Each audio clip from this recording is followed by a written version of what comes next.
Hai, it's me again, Naila Fajrika Azara di sini.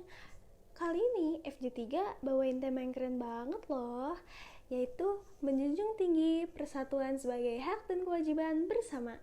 Tapi enaknya sebelum masuk dalam video tersebut, kita perkenalan lagi aja gak sih?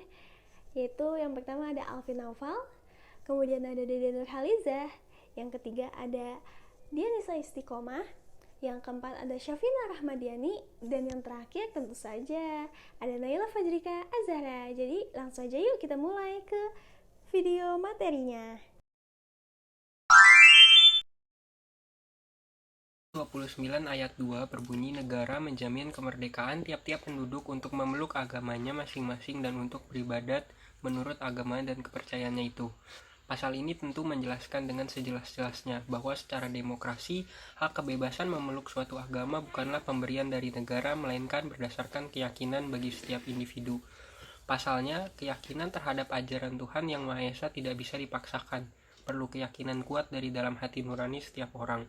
Maka dari itu, peran hak asasi manusia di sini adalah untuk memberi kebebasan tersebut, serta demokrasi menjunjung tinggi hal ini. Mengenai hal tersebut juga tertuang dalam pasal 2 Undang-Undang Nomor 29 Tahun 1999, yaitu Negara Republik Indonesia mengakui dan menjunjung tinggi HAM dan kebebasan dasar manusia sebagai hak yang secara kodrati melekat pada dan tidak terpisahkan dari manusia yang harus dilindungi, dihormati dan ditegakkan demi peningkatan martabat kemanusiaan, kesejahteraan, kebahagiaan, dan kecerdasan serta keadilan. Tentunya sebagai warga negara yang baik, kita harus bisa mengimplementasikannya pada kehidupan sehari-hari. Hal ini bertujuan agar kehidupan berbangsa dan bernegara di Indonesia tetap terjalin rukun dan damai dengan beraneka ragam budaya dan kepercayaan setiap warganya. Berikut contoh bagaimana cara mengimplementasikan pasal 29 ayat 2 pada kehidupan sehari-hari. Yang pertama itu memiliki sikap toleransi yang tinggi, yang kedua melaksanakan ibadah sesuai dengan kepercayaannya masing-masing, yang ketiga menyediakan sarana dan prasarana ibadah bagi semua agama, dan yang terakhir menetapkan hari besar suatu agama sebagai hari libur nasional. Relasi dialog antar umat beragama dan integrasi bangsa. Dialog antar agama mulai digalakkan secara serius yaitu sejak Konsili Vatikan II, dideklarasikan pada 1965. Dan untuk pertama kalinya dialog diadakan secara resmi di Beirut yang dihadiri oleh 28 orang utusan Kristen, 4 wakil Buddha, 5 wakil Hindu, dan 5 orang dari Islam. Dialog yang sedang digalakkan ini merupakan suatu cara untuk dapat saling memahami satu sama lainnya, sehingga terwujud kerukunan, pembinaan toleransi, membudayakan keterbukaan, mengembangkan rasa saling menghargai, saling pengertian, kerjasama, dan sebagainya. Bangsa Indonesia adalah bangsa yang majemuk dari segi suku, agama, budaya, dan ras.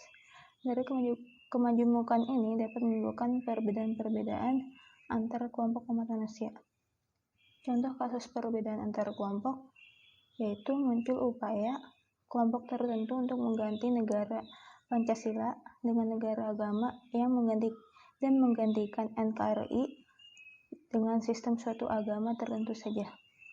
Dan di antaranya ada juga yang melakukan kekerasan atau teror. Bahkan ada juga upaya untuk menghidupkan kembali komunisme yang sudah dilarang di Indonesia. Dalam pemeliharaan kerukunan umat beragama, kerukunan meliputi 3 aspek, yaitu pertama, kerukunan intern agama, kedua, kerukunan antar umat beragama, dan yang terakhir, kerukunan umat beragama dan dengan pemerintah. Ketiganya harus saling bersinergi dalam upaya mewujudkan cita-cita Indonesia merdeka yang bersatu, berdaulat, adil, dan makmur.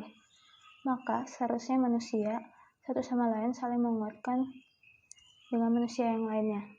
Justru dengan perbedaan yang ada menambah hasanah keilmuan dan saling menguatkan keyakinan yang telah dianutnya. Bukan berarti menafikan keyakinan yang telah menjadi akidahnya. Sejalan dengan hal ini, maka dialog adalah suatu jalan menuju kerukunan. Dialog yang dapat dilakukan selain dialog teologis intelektual pada tataran tertentu juga dialog kultural. Dialog dapat diimplementasikan dalam kehidupan masyarakat sehari-hari. Masyarakat agama harus melatih diri dalam perbedaan.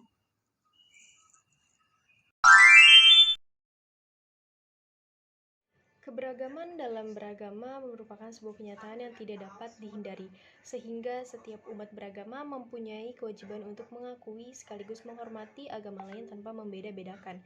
Jati diri bangsa adalah identitas suatu bangsa yang menjadi pemicu semangat kesinambungan hidup bangsa yang bersangkutan. Tanpa adanya jati diri bangsa, suatu bangsa akan mudah terombang-ambing dan juga kehilangan arah dalam era globalisasi yang bergerak sangat cepat. Dalam keberagaman agama di Indonesia, membuat kita harus bisa belajar bertoleransi antara satu dengan yang lainnya. Toleransi sendiri adalah kemampuan seseorang dalam memperlakukan orang lain dengan berbeda. Toleransi termasuk sikap yang positif, seperti menghargai dan juga menghormati orang yang berbeda, baik dalam agama, ras, suku, maupun budaya. Bertoleransi dapat membantu untuk memancing penduduk warga negara, membantu memperkuat jati diri bangsa, karena toleransi sendiri memiliki beberapa manfaat.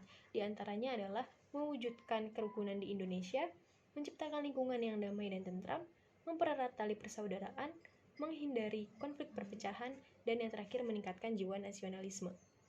Dengan manfaat-manfaat tersebut yang sudah dipaparkan, sudah cukup terlihat jelas bahwa jiwa toleransi, khususnya dalam beragama, dapat menjadi pancingan yang baik untuk membentuk jati diri bangsa. Terima kasih.